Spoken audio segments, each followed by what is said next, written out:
Bonjour à tous, aujourd'hui nous réagissons à l'actualité et à la perte par l'armée de l'air et de l'espace bien d'une bombe d'entraînement. Vous l'avez peut-être vu ces derniers jours, c'était un petit peu partout dans les médias, dans les Landes et dans les Girondes, où est passée cette bombe d'entraînement. Au programme du jour, 1. Que faisaient ces Mirage 2000 dans la région de Cazaux? Donc, nous allons regarder ce qu'est une campagne de tir. 2.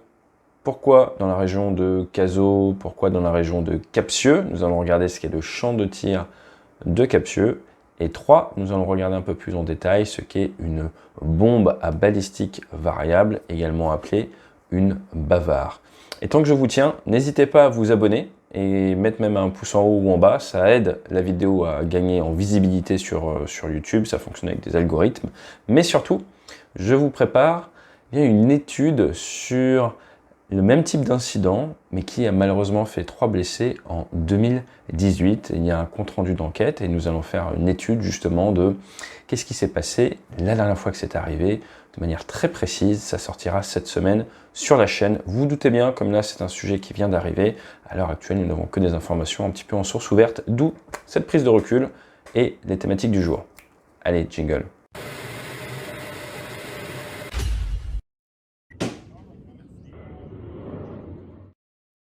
Depuis le 13 septembre dernier, il y a 9 Mirage 2000D, D pour d'attaque au sol, je sais c'est logique, de la 3e escadre qui sont en campagne de tir sur la base de Cazaux. Il y a régulièrement des campagnes de tir sur la base de Cazaux, des escadrons viennent se positionner sur cette base-là, du fait de la proximité avec le champ de tir de Capsieux, et vont pouvoir s'entraîner à mettre en œuvre de l'armement. L'entraînement à la mise en œuvre de l'armement est absolument indispensable parce que vous voulez que vos équipages sachent utiliser leur armement. C'est aussi simple que ça.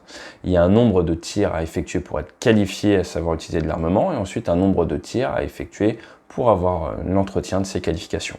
Principalement sur Mirage 2000D, ils ont 3 types de bombes, si on peut dire, ou d'armement pour être plus précis à mettre en œuvre. Dans les grandes catégories, vous avez de la bombe non guidée, on va s'y entraîner en tirant justement ces petites bombes d'entraînement. Vous utilisez vos conduites de tir pour désigner et tirer, et la bombe est censée partir là où vous avez désigné.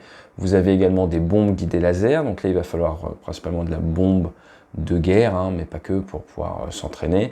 Et ensuite, vous avez également toute une partie avec les campagnes de tir RR qui se font plutôt souvent, traditionnellement à Solenzara, mais ça peut dépendre. Et là, vous allez mettre en œuvre le magique missile autoguidé d'interception et de combat. À savoir que le Mirage 2000D est en train de subir une modernisation pour une partie de sa flotte. Il sera apte à tirer de meilleurs armements, avoir de la liaison 16. Bref, c'est un avion à l'heure actuelle qui est en train d'être upgradé, comme on dit, pour pouvoir tenir jusqu'à fin 2030. La 3e escadre, c'est une escadre qui est très prestigieuse. Les Mirage 2000D sont d'absolument tous les combats depuis très longtemps. Ils ont fait tous les tas des opérations et ils sont mis en œuvre donc, par des équipages où il y a 2 personnes, un pilote en place avant qui, d'après leur dire, gère plutôt le très court terme, et un navigateur, un NOSA, navigateur officier système d'armes, qui apparemment a sa charge plutôt tout ce qui est moyen et long terme, mais également le guidage de l'armement laser, par exemple. Personnellement, je viens d'un monde de pilote de monoplace, donc je ne pourrais pas vraiment vous expliquer comment il fonctionne à 2. Alors forcément, en tant que pilote de ligne, maintenant, je travaille à 2 ou plus, mais voilà, ce sont des choses un peu différentes, à savoir que eux, leur corps de métier, c'est vraiment faire la mise en œuvre d'armement, air-sol, principalement, en territoire ennemi, pour de l'assaut ou alors pour du close air support, aider les troupes au sol. Je ne vous ai pas parlé des missiles de croisière, tous ces trucs-là. Le Mirage 2000D peut également en mettre en œuvre, mais on fait simple. Pourquoi? Parce que ce qui nous intéresse, c'est ce qui s'est passé le 23 septembre à 15 h. Et oui, pour bien partir en week-end, malheureusement, il y a eu la perte d'une bombe. Donc comment est-ce que l'équipage s'en est rendu compte? L'équipage qui avait décollé de Cazaux fait sa mission, veut tirer une de ces bombes d'entraînement et là se rend compte qu'il n'y a pas de départ ou j'ai pas les informations exactes. Bref, ils se sont rendus compte soit que la bombe ne partait pas, soit qu'elle n'avait pas impacté. En français dans le texte, anomalie de tir. Qui dit anomalie de tir dit fin de l'exercice, retour vers le terrain par un cheminement particulier qui va limiter au maximum, voire éviter tout court, le survol de population. Et oui, c'est des choses que l'on prend en compte, ça s'appelle un what if. Qu'est-ce que je fais si j'ai une anomalie de tir? Eh bien, je vais suivre une trajectoire particulière pour m'assurer que si d'autres morceaux tombent de mon aéronef ou qu'il y a d'autres soucis, eh bien, ça n'impacte en aucun cas la population au sol. Donc déjà, par rapport à ce que vous pouvez voir dans les médias, ne vous inquiétez pas, c'est réfléchi, ce sont des choses qui sont anticipées.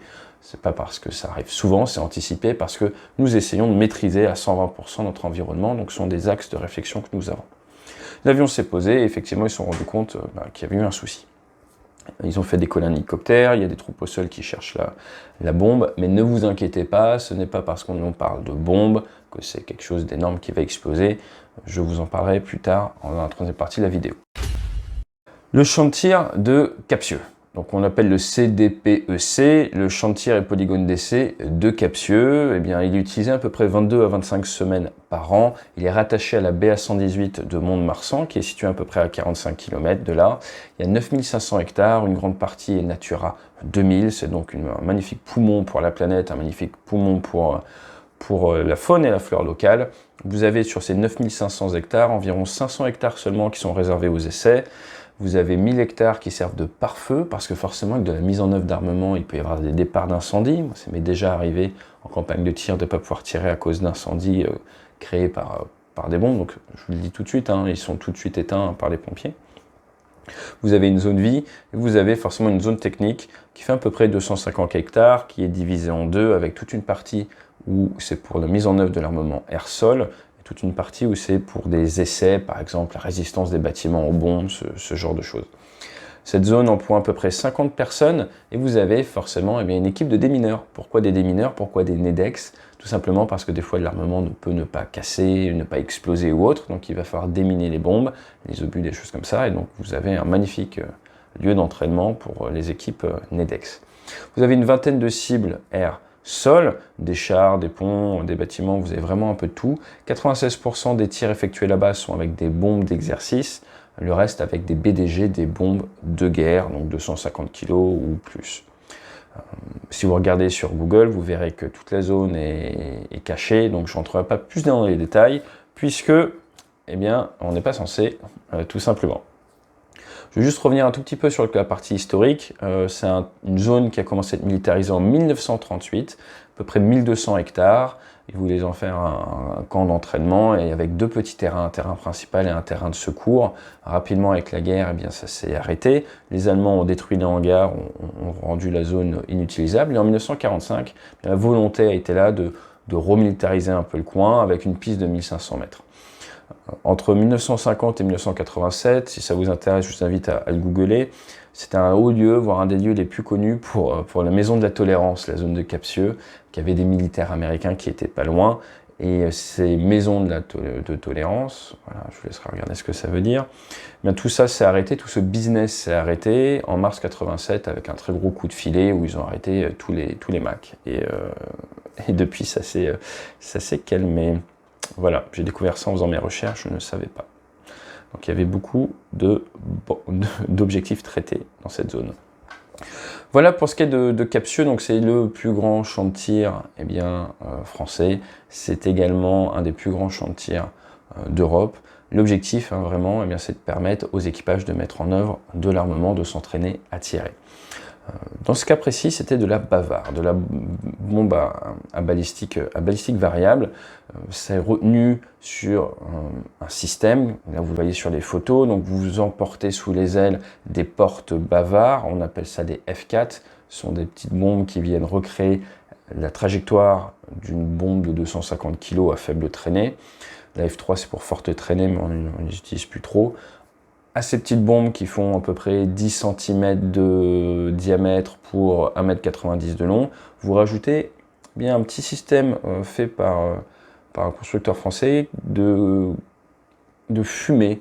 Comme ça, quand vous visez, tirez, larguez l'armement, que la bombe suit sa trajectoire, qu'elle impacte au sol, il y a de la fumée qui sort et ça vous permet de suite de débriefer, de voir où l'impact a eu lieu. Ça permet à l'observateur au sol de vous le dire, et vous, même en vol, vous pouvez le voir, ce qui vous permet de corriger un peu par dichotomie, trop à gauche, trop à droite, et d'apprendre à bien connaître votre système. Bon, on pense super étendard, si vous visiez Parce que moi j'ai tiré ce genre de bombe en super étendard et en T45. En super étendard, si vous visiez pile poil au milieu et que vous alignez tous les réticules, elle avait tendance à faire un tout petit peu court, donc on avait tendance à savoir exactement où viser, à déplacer un tout petit peu la visée. Donc c'est important pour le pilote de bien connaître tout simplement comment fonctionne son système, comment bien l'utiliser pour être très précis. Ce type de bombe, hein, c'est possible de faire but.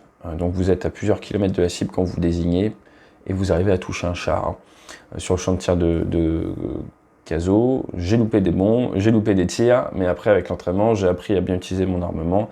Et par exemple, une fois, je me rappelle, en super étendard, une bombe de 250 kg en plein sur le char. C'est juste pour vous expliquer que ça fonctionne, c'est très précis. Et c'est pour ça qu'on s'entraîne, parce que ça ne se fait pas tout seul, donc il faut de l'entraînement, c'est très important. Qu'est-ce que je peux vous dire d'autre sur la Bavard? Elle est retenue par des sortes de crochets, et pour rentrer vraiment dans la précision de ça, juste dans la réaction à l'actualité, ce que je vous invite, c'est de revenir sur la chaîne cette semaine ou de vous abonner, et nous allons étudier exactement ce qui s'est passé en 2018, quand un Mirage 2000D a perdu une Bavard sur une usine et que ça a blessé des personnes. C'est principalement dû à un souci mécanique, un souci de fixation qui avait fatigué, et je vous explique tout ça cette semaine. Allez, c'est tout ce que j'avais à vous dire sur cet incident, sur le chantier de Capsieux. Maintenant, je pense que vous le connaissez. Quand vous passerez sur l'autoroute à côté, vous direz « Mais oui, ça date à la base de 1938, il y a une cinquantaine de personnes qui travaillent, 22 à 25 semaines par an de tir. Et également, je ne vous l'ai pas dit, il y a également les entreprises civiles qui travaillent sur zone pour justement utiliser les infrastructures pour des systèmes anti-feu, anti-bombe, tous ces trucs-là. Allez, excellent week-end et fly safe.